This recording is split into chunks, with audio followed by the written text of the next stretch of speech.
Hello dear, एक और toppers talk में आपका स्वागत है। आज हमारे साथ में हमारे स्टूडेंट आराध्य वाकड़े, और आराध्य ने जेई मेंस 2026 में 99.29 परसेंटाइल स्कोर किए and he is going to NIT Nagpur computer science branch.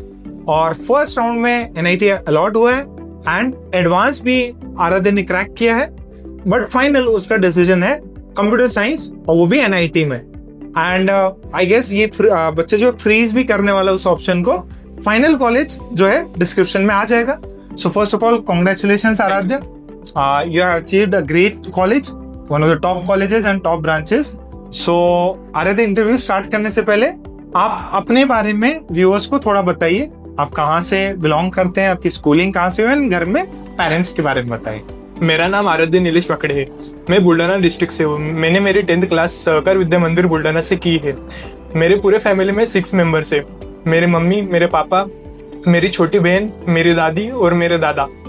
उन्होंने सबने मुझे बहुत सपोर्ट किया है। मैं मेरे फैमिली के साथ अकोला में आया हूँ। मेरी बहन की भी स्कूल की शिफ्ट हमने अकोला में ही कर ली थी, क्योंकि मेरे 11th और 12th के जेई कोचिंग के लिए मेरे पापा ने मुझे बहुत सपोर्ट किया। उन्होंने मुझे सपोर्ट किया कि मतलब पूरे फैमिली के साथ यहाँ पे रहने के लिए, क्योंकि मुझे मतलब खाने में और अकेले रहने में कोई प्रॉब्लम नहीं होनी चाहिए, इसलिए उन्होंने पूरी फैमिली के साथ यहाँ पे शिफ्ट हो गए। ओके। एंड बेटा, कब आपको ऐसा लगा कि नहीं मेरे को जेई करनी है, इंजीनियरिंग की तरफ करनी है, कौन से स्टैंडर्ड में, और आपने क्यों इसको डिसाइड किया? मैंने 10th स्टैंडर्ड में डिसाइड किया कि मैं जेई के तरफ इंक्लाइन होगा, क्योंकि मेरा जो दोस्त है अर्पित, उसने मुझे बताया कि अकोला में न्यू एकेडमी करके एक कोचिंग है जो बहुत अच्छा रिजल्ट दे रही है, और उसमें से मतलब बहुत ज़्यादा चांसेस है कि हमारा जेई का सिलेक्शन हो जाएगा। इसलिए फिर मैंने भी डिसाइड किया कि अकोला आके जेई की कोचिंग स्टार्ट करेंगे। और अर्पित भी टॉप कॉलेजेस में जा रहा है। एक इंटरव्यू अर्पित के साथ में भी हुआ है। एंड अर्पित और आराध्य सेम स्कूल से भी थे। हाँ, ओके। सो बड़े, जो आपकी जो तैयारी रही, जर्नी रही, वो 11th स्टैंडर्ड और 12th स्टैंडर्ड में क्या आपका शेड्यूल था, वो भी उसको बताइए। 11th स्टैंडर्ड में हमारी जो कोचिंग थी वो सुबह होती थी, इसलिए मैं 6 बजे तक उठ जाता था। फिर तैयारी वगैरह करके कोचिंग को आ जाता था।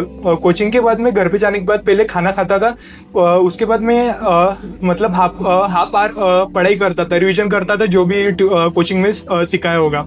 उसके बाद मैं 20 से 25 मिनट का पावर नैप लेता था, क्योंकि मुझे थोड़ा सा रेस्ट चाहिए था। फिर पावर नैप होने के बाद मैं फिर से उठने के बाद फिर से पढ़ाई पे बैठ जाता था। जब तक खाने का टाइम होता था तब तक मैं पढ़ाई करता था। उसके बाद खाना वगैरह खाने के बाद फिर मेरे फैमिली मेंबर्स के साथ में थोड़ा सी बातचीत करने के बाद फिर से पढ़ाई को बैठ जाता था। वैसे मैं 12th मतलब 12 बजे तक पढ़ाई करता था। उसके बाद नींद आने पे मैं सो जाता था। ओके। एंड बेटे, जब आप पढ़ाई करते थे तो उसमें क्या क्या चीजें सॉल्व करते थे, क्या क्या चीजें रिवाइज करते थे, कौन कौन सा मटेरियल यूज करते थे? मैंने ज्यादा तो न्यू एकेडमी के मॉड्यूल्स ही यूज किए और PYQ, जेईई मेन के PYQ भी बहुत यूज किए। मतलब सबसे ज्यादा जेईई मेन के PYQ और मॉड्यूल यूज किए। उसके अलावा मैंने कौन सी भी बाहर की एक्सटर्नल बुक सॉल्व ही नहीं की।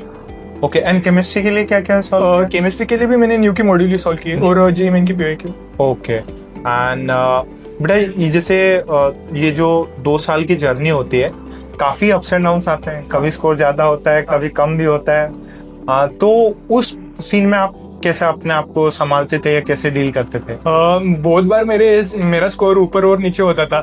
मतलब मैं बहुत ज्यादा डिमोटिवेट भी हो जाता था, पर फिर बाद में मैं KGP सर और VSM सर के पास चला जाता था। उन्हें बताता था कि मतलब मुझे समझ नहीं आ रहा अब क्या करूँ। तो फिर वो दोनों मुझे समझाते थे कि कुछ नहीं होता, ये तो जर्नी का पार्ट है, ऐसा तो होते ही रहेगा।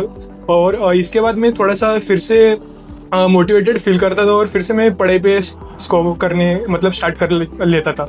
सो एवरीवन फेसेस दिस, कि हर किसी के बच्चे के लाइफ में या इस 2 साल की जर्नी में अप्स एंड डाउन्स फील होते हैं, बट इम्पोर्टेंट है नीचे जाके अब फिर वापस उठना। एंड बेटे, जैसे आपके 3 सब्जेक्ट थे, तीनों सब्जेक्ट में कौन सा सबसे इजी सब्जेक्ट था? मेरे लिए तो मैथ्स बहुत ज्यादा इजी था, क्योंकि मतलब मेरा इंटरेस्ट पहले से ही मैथ्स में बहुत ज्यादा था। और कौन सा टफ सब्जेक्ट था? मेरे लिए तो केमिस्ट्री, मतलब मुझे लर्न करने में ज्यादा प्रॉब्लम होती थी, इसलिए केमिस्ट्री मेरा थोड़ा सा वीकेस्ट सब्जेक्ट था। ओके। केमिस्ट्री और फिजिक्स? फिजिक्स मॉडरेट, मतलब अच्छा था। अच्छा, पूरे जेई में आपको ऐसा कोई लगता हो कि जो टफेस्ट चैप्टर हो? पूरे जेडब्ल्यू में मेरे लिए सबसे टफेस्ट चैप्टर केमिस्ट्री का, ऑर्गेनिक केमिस्ट्री मेरे लिए सबसे टफेस्ट थी। रखना पड़ता है। हाँ। और सबसे इजीएस्ट पूरे फिजिक्स केमिस्ट्री मैथ्स में सबसे इजीएस्ट मेरे लिए मैथ्स में 11th क्लास की ट्रिग्नोमेट्री मेरे लिए सबसे इजी थी। ओके, सो ये सब्जेक्ट का ही पर्सनल है, हर बच्चे का अलग अलग टफ और इजी हो सकता है। एंड बेटा, जैसे आपने एक बार बात करी कि आपकी पूरी फैमिली जैसे आपके लिए यहाँ शिफ्ट हो गई थी। हाँ। तो जैसे कभी जहाँ आप रहते हो, बुल्डाना रहते हो, तो वहाँ कभी कुछ जाना पड़े, फेस्टिवल्स हो, तो उस समय आपका क्या सीन रहता था? उस समय हम सारे फैमिली मतलब यहाँ भी रहते थे, कोई भी घर पे नहीं जाता था क्योंकि सबको लगता है कि मेरी पढ़ाई डिस्टर्ब हो जाएगी, इसलिए कोई फेस्टिवल कोई बाहर। ओके, सो यानी कि मतलब सेक्रीफाइस किया उस समय पूरी फैमिली ने। हाँ। ओके, एंड बेटा जैसे इन 2 साल में जी ने आप में क्या क्या चेंजेस लेके आए? मतलब आप 10th में अपने आप को कैसे मानते थे, और आज जब अपनी पूरी जर्नी कवर करी है तो क्या क्या सीखने मिला आपको इस जेई में कि भाई यार ये चीज भी जरूरी होती है इस एग्जाम को क्रैक करने का? मुझे तो ये समझ आया कि कंसिस्टेंसी सबसे ज्यादा मेन है, क्योंकि मतलब एक टाइम था जनवरी जेई मेन के जनवरी के अटेम्प्ट के 1.5 महीने पहले मेरा स्कोर थोड़ा सा ज्यादा डीप मतलब नीचे चला गया था, क्योंकि मैं एनडीए की तरफ ज्यादा इंक्लाइन हो गया था। इसकी वजह से फिर मतलब मेरा स्कोर नीचे चलता गया। फिर मैं केजीएफ सर, वीएसएम सर से मिला, उन्होंने कहा कि थोड़ा सा फोकस यहाँ पे ज़्यादा करना चाहिए। फिर मैंने एनडीए क्रैक भी कर लिया। फिर उसके बाद मैंने फिर से अपना फोकस जेई की तरफ कर लिया। तब मुझे ये समझ आया कि जब मैंने जेई की प्रैक्टिस करना छोड़ दी थी, क्वेश्चन सॉल्व करना, रिवीजन, तब मतलब स्कोर मेरा बहुत नीचे गया है। मतलब इसका मतलब है कि हमें रोज मतलब पढ़ते रहना चाहिए। अगर हमने छोड़ दिया तो हमारा स्कोर डेफिनेटली डीपी मारेगा। ओके, यानी कि कंसिस्टेंट रहना जरूरी है। जिस समय आपने पढ़ाई बंद करी, जिस समय आप स्टडी आवर्स कम करते हैं, तो आप ऑब्वियसली एक डाउनवर्ड स्टेट में जा सकते हैं। ठीक है, तो इट्स ऑलवेज इंपॉर्टेंट कि भाई अगर डाउन भी गए तो वापस खड़े होके वापस पढ़ना स्टार्ट करिए।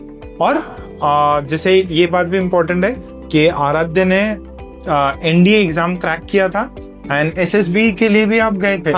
एसएसबी के लिए भी गए थे, तो नो डाउट आप एग्जाम्स दे सकते हो, बट जैसे ही आप कोई बड़ा एग्जाम क्रैक कर लेते हो तो आप उसकी एक्स्ट्रा तैयारी में जुड़ जाते हो। तो इससे क्या है, आपका जेई का गोल थोड़ा बहुत डिस्टर्ब हो सकता है। ओके, एंड बेटा ये 2 साल में आपके सक्सेस में एज अ नीव एकेडमी पूरी टीम का क्या योगदान रहा, उसके बारे में मतलब मेरे पूरे 2 साल की जर्नी में केजीपी सर और वीएसएम सर का ही सबसे ज्यादा मेन रोल था। उन्होंने मतलब मुझे हर समय गाइड किया। जब मतलब मेरे मार्क्स डिप करते थे तब मेरी मम्मी मुझे सर के पास लेके आती थी और उन्हें समझाने को बोलती थी कि इसे समझाओ, थोड़ा सा पढ़ाई कम कर रहा है। तब सर मुझे समझाते थे कि ऐसा मत कर, मतलब पढ़ाई पे थोड़ा सा ज्यादा ध्यान दे। प्यार से कि डांट के? थोड़ा डांट के। तब मैं फिर से मतलब पढ़ाई के ऊपर स्टार्ट कर देता था। ओके, एंड लाइक आपके टेस्ट और जो होते थे, क्या आपने सारे टेस्ट सीरीज और वो सब? हाँ, मतलब लगभग मैंने सारे टेस्ट दे दिए थे, 1-2 टेस्ट छोड़ के। ओके, ठीक है। तो इट्स वेरी इंपॉर्टेंट कि आप रेगुलर रहिए, कंसिस्टेंट रहिए और पक्का सक्सेस आपको मिलती है। Thank you for watching this interview.